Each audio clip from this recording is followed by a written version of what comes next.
Hay criaturas que parecen nacer para vivir en los márgenes. No en los márgenes del espacio, sino en los de la atención humana, del relato central, de aquello que brilla bajo el sol. El mapache es uno de esos seres. Camina cuando nadie lo ve, actúa cuando nadie lo espera. Lleva sobre el rostro una máscara que parece diseñada no solo para esconder, sino también para sugerir, que hay más de lo que muestra, que su historia no se deja atrapar fácilmente. Desde los primeros tiempos, el hombre lo ha observado con una mezcla de simpatía y desconfianza. En algunos pueblos originarios de América del Norte, el mapache era visto como un símbolo de ingenio, transformación o incluso travesura sagrada. Los cherokees lo llamaban GVLI, y en sus relatos era el que resolvía los problemas con astucia, aunque a veces con consecuencias no deseadas. No era exactamente un héroe, pero tampoco un villano. Era una sombra con intenciones, un reflejo de la complejidad del mundo animal.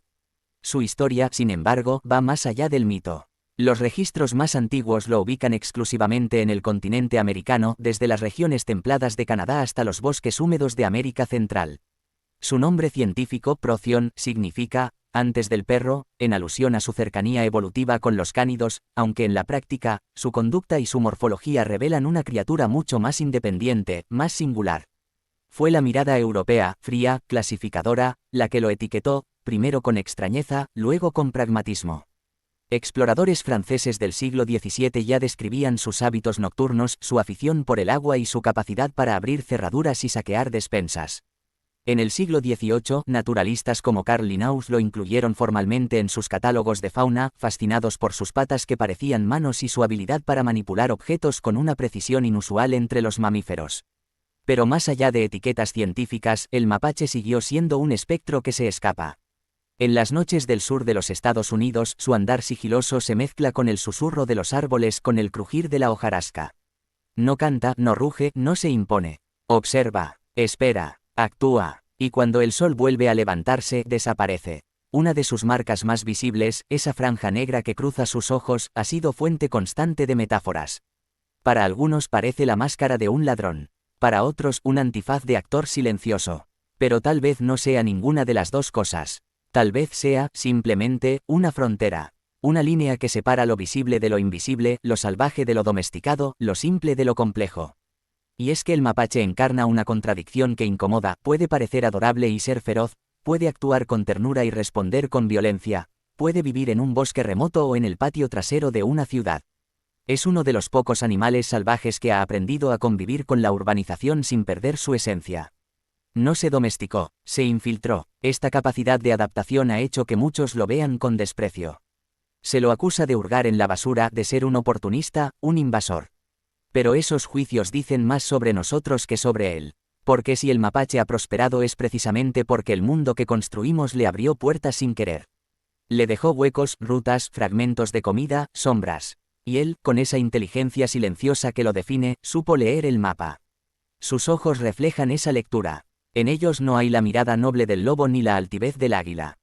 Hay una chispa de análisis, de cálculo. Una chispa que se enciende solo cuando nadie está mirando. Quizá por eso nos inquieta. Porque nos recuerda que no todo lo que es salvaje necesita rugir. A veces, lo salvaje se esconde bajo una máscara y espera el momento oportuno. Con el paso de los siglos, el mapache se ha convertido en un personaje secundario de la fauna americana. Uno que no protagoniza epopeyas ni inspira himnos. Pero ahí está, en los relatos de quienes lo han visto cruzar un camino al anochecer, en las cámaras de vigilancia de casas suburbanas, en las huellas que deja junto al río. Su presencia es discreta pero insistente, como el eco de algo que se niega a ser olvidado. No es un animal que busque el centro del escenario. Prefiere la penumbra, prefiere el cruce de caminos, la zona intermedia entre el claro y la espesura. Algunos dicen que puede quedarse inmóvil durante horas, escuchando, midiendo el silencio, calculando riesgos. Otros aseguran que ha aprendido a anticipar los hábitos humanos, que sabe cuándo sacar provecho sin ser visto. Como si se hubiera adaptado no solo al entorno físico, sino también a nuestros errores, nuestros descuidos, nuestras rutinas. Tal vez lo que más impresiona del mapache no es su aspecto, ni su comportamiento nocturno, ni siquiera su ingenio. Tal vez sea su capacidad para existir en los huecos, en los intersticios del mundo moderno, en los rincones del bosque y en los tejados de las ciudades. En la memoria de los mitos antiguos y en las grabaciones anónimas de Internet. No pertenece a un solo lugar, ni al pasado ni del todo al presente. Se mueve entre tiempos, entre mundos, y así comienza este viaje. No siguiendo a un depredador imponente ni a un animal de paisajes lejanos, sino a un ser que camina entre nosotros, entre árboles, basura y tecos. Que se escurre por rendijas, por grietas. Que sabe cuándo mirar y cuándo esconderse. Un ser que nos observa desde el otro lado de la penumbra con la calma del que ha aprendido a vivir con las máscaras puestas. El cuerpo del mapache no impresiona por su tamaño ni por su fuerza. No es rápido como un ciervo, ni ágil como un felino, ni temido como un oso. Su poder está en otra parte, en la precisión, en el cálculo, en la sutil destreza de cada movimiento. Es un animal que parece haber sido diseñado no para dominar, sino para descubrir. Mide entre 40 y 70 centímetros de largo, sin contar la cola que suma unos 20 más. Su peso varía, pero en promedio ronda los 5 a 10 kilogramos. No es grande, pero tampoco pequeño. Está en un punto medio, lo suficientemente compacto para trepar, esconderse y colarse por aberturas, pero también lo bastante robusto para resistir inviernos, escalar árboles y defenderse si es necesario. Su silueta tiene una discreta redondez, como si su cuerpo estuviera adaptado para deslizarse entre sombras sin levantar sospechas. La primera vez que alguien observa de cerca sus patas siente una mezcla de sorpresa y respeto. Porque no se parecen a las de otros mamíferos salvajes. Cada una de sus manos, sí, manos, no hay mejor palabra, está equipada con 5 dedos largos, móviles, que terminan en garras curvas y afiladas. Pero lo que asombra no es solo su forma, sino su uso. El mapache puede abrir frascos, desatar nudos, manipular objetos con una delicadeza casi humana.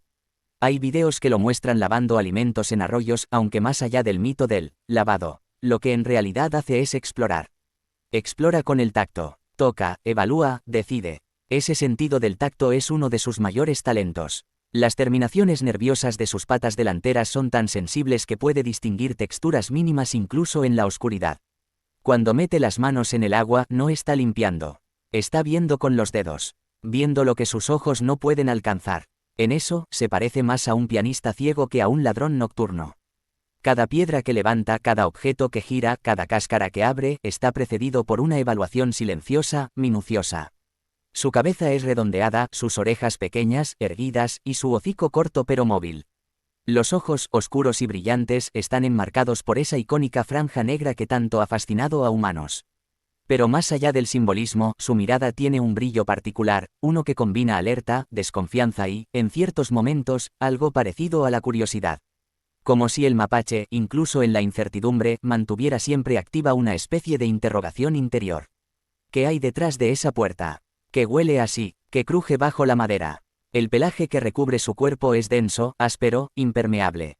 De tonos grisáceos y marrones, le permite mimetizarse con la corteza de los árboles, con la hojarasca del suelo, con las sombras de los callejones. Durante el invierno, el pelaje se espesa, formando una barrera térmica que lo protege del frío.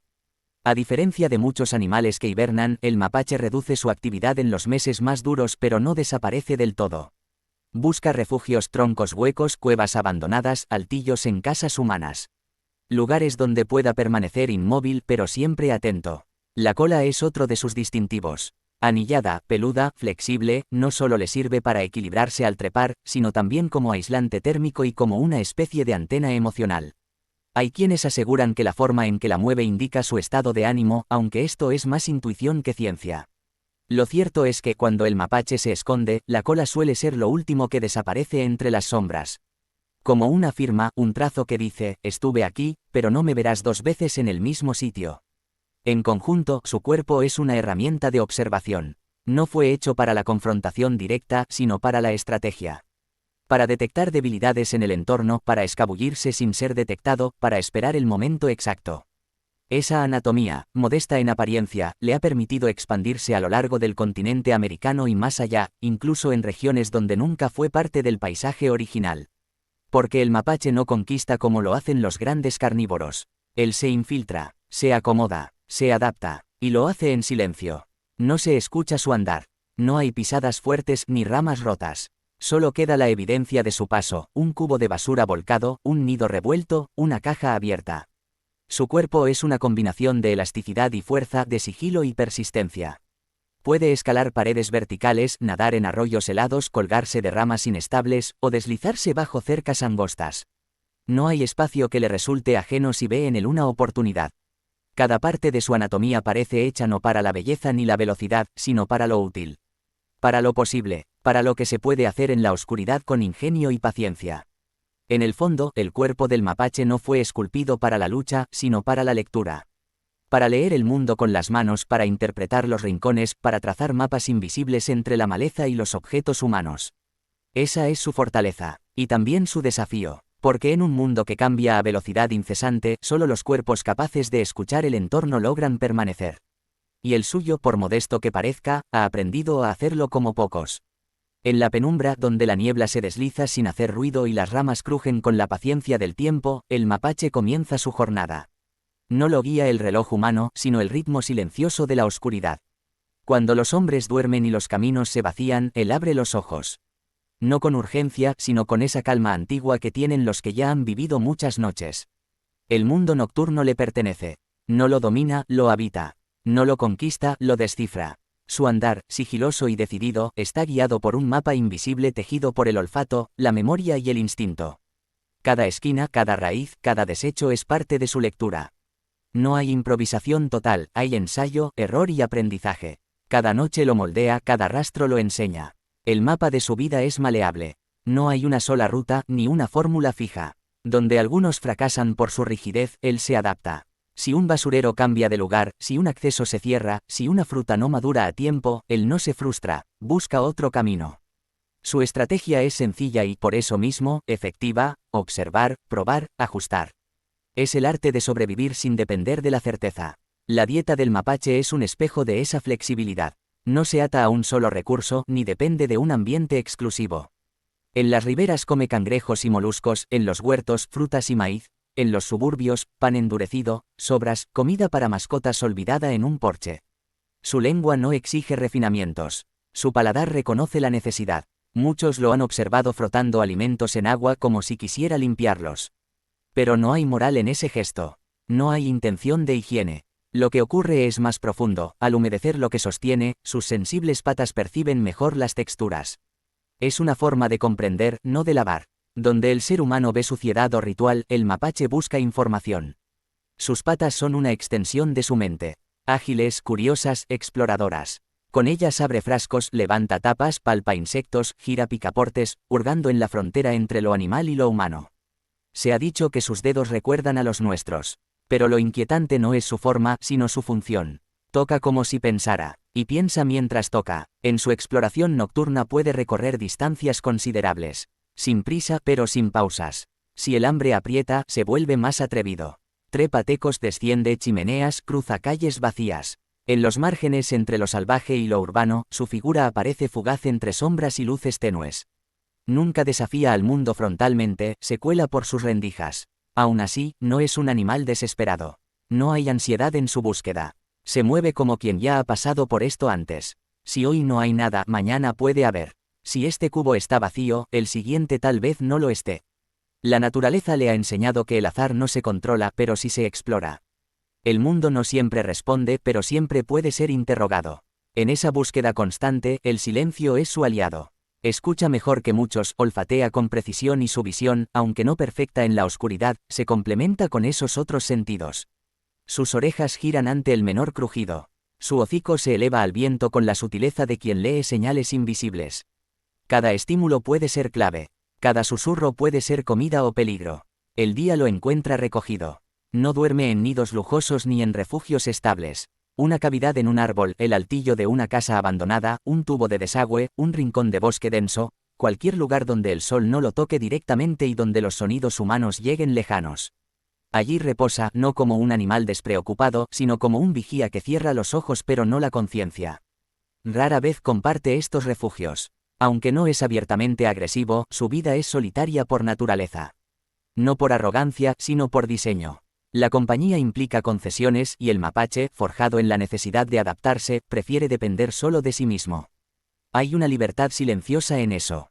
Una dureza, sí, pero también una paz. Algunos lo temen, otros lo caricaturizan. El ser humano proyecta en él ideas que no le pertenecen. Lo llama bandido por su antifaz natural. Lo juzga por husmear entre sus desechos. Pero el mapache no responde a esos nombres. No se defiende, no explica. Solo sigue adelante. Él no pidió entrar en las ciudades. Las ciudades crecieron sobre su territorio. Y aún así, no protesta. Se adapta. Cambia los árboles por postes, los ríos por canales, los arbustos por setos ajardinados. No porque quiera, sino porque puede. Porque su fortaleza no está en dominar el entorno, sino en fluir con él como el agua, como la niebla. Cuando finalmente el cielo empieza a clarear, cuando los ruidos de motores y voces humanas se multiplican, él da un paso atrás. No huye, solo se repliega. El mundo de los hombres reclama su turno, y el mapache, sabio en su silencio, se retira sin alboroto. Sabe que la noche volverá, y con ella, su momento. Él no busca gloria ni reconocimiento. Solo persistencia, solo ese espacio mínimo en el cual pueda seguir siendo lo que es. Un lector nocturno del mundo. Un caminante paciente, un reflejo de la adaptabilidad en su forma más refinada. El mapache no camina entre límites marcados por cercas o frontera dibujadas en papel. Su territorio se traza en la memoria y en el aroma. No necesita mapas, solo señales.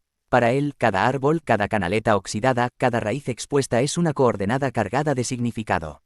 Nada está etiquetado, pero todo es conocido. Marca su espacio sin ostentación. No deja estandartes ni señales de conquista, solo mensajes discretos, orina, secreciones, huellas. Fragmentos de sí que otros sabrán interpretar. No se trata de advertencia ni amenaza. Es un lenguaje sutil, un sistema silencioso de reconocimiento.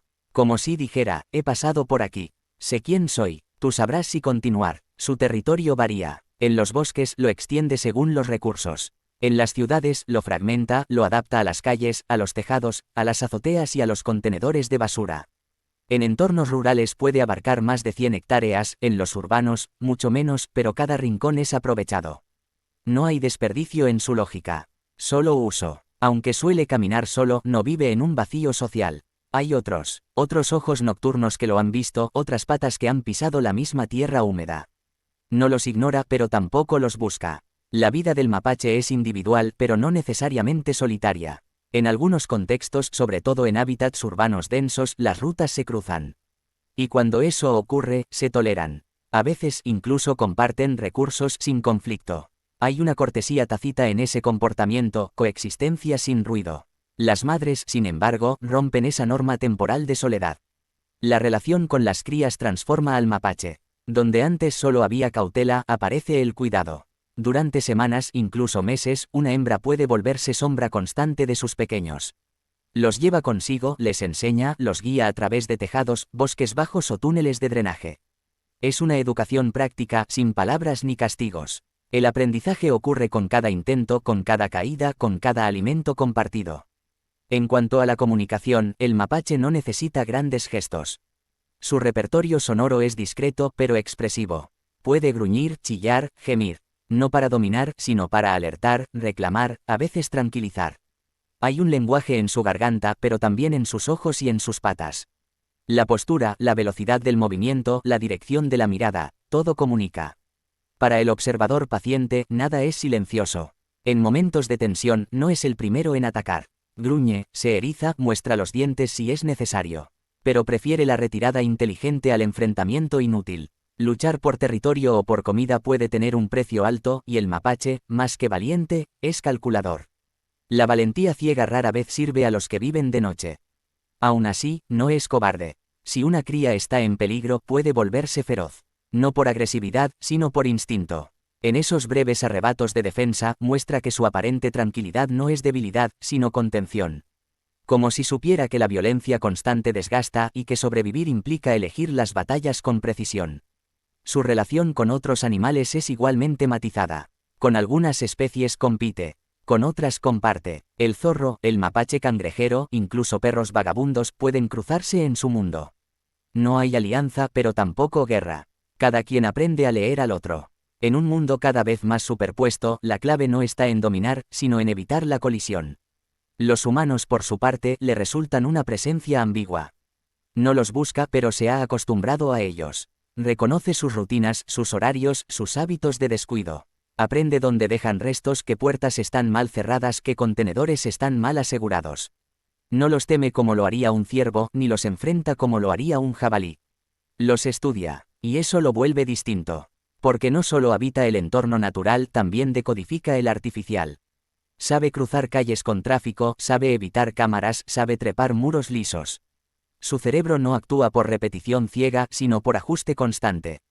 Cada noche es una prueba nueva. Y cada noche la supera. El mapa de su existencia está lleno de bifurcaciones. Y en todas ellas ha sabido elegir.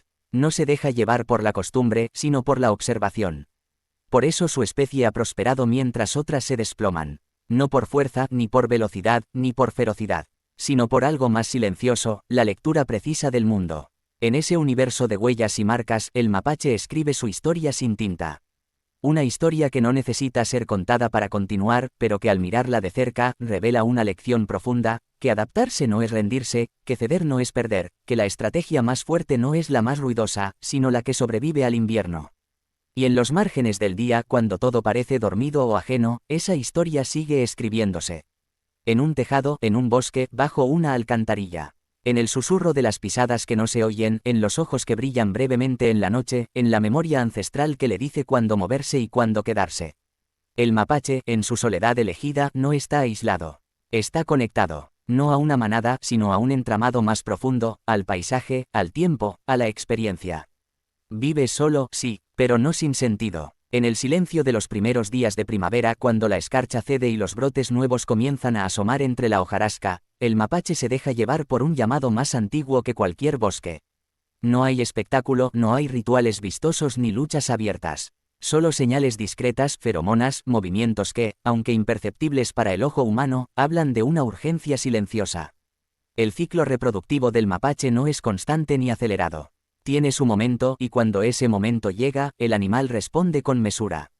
El apareamiento ocurre una vez al año, en los primeros meses del deshielo, cuando la promesa de alimento es más segura. El macho, solitario por costumbre, recorre mayores distancias, guiado por el rastro de las hembras receptivas. No hay fidelidad, ni vínculo duradero. Solo una breve coincidencia, suficiente para asegurar el inicio de otra generación. Tras la cópula, el macho se retira. La hembra, ahora guardiana de una vida incipiente, busca refugio. Un hueco en un árbol, un desván abandonado, una grieta bajo una casa. No importa el lugar, sino su silencio, su seguridad, su capacidad de permanecer al margen del ruido. Durante cerca de 2 meses, el nuevo ciclo crece dentro de ella, sin testigos. La gestación dura aproximadamente 63 días. Y cuando el momento llega, lo hace sin anuncio. Los cachorros nacen ciegos, sordos, vulnerables. Son apenas un puñado de pelaje tenue y movimientos torpes. Pero no están solos. La madre los envuelve en su calor, en su paciencia. Durante semanas los amamanta, los limpia, los protege. No sale durante el día, salvo que la urgencia lo exija. Caza de noche, regresa con el sigilo de quien lleva el peso de varios destinos en su lomo.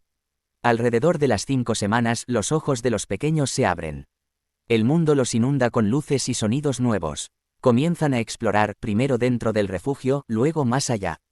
Cada paso fuera es un riesgo, pero también una lección. Aprenden observando, a trepar, a esconderse, a buscar alimento. Son reflejos de su madre, pero con una voluntad propia que empieza a formarse. La dependencia es larga. Durante al menos 3 o 4 meses siguen junto a ella. Algunos incluso la acompañan hasta el siguiente invierno. Pero eventualmente cada uno parte.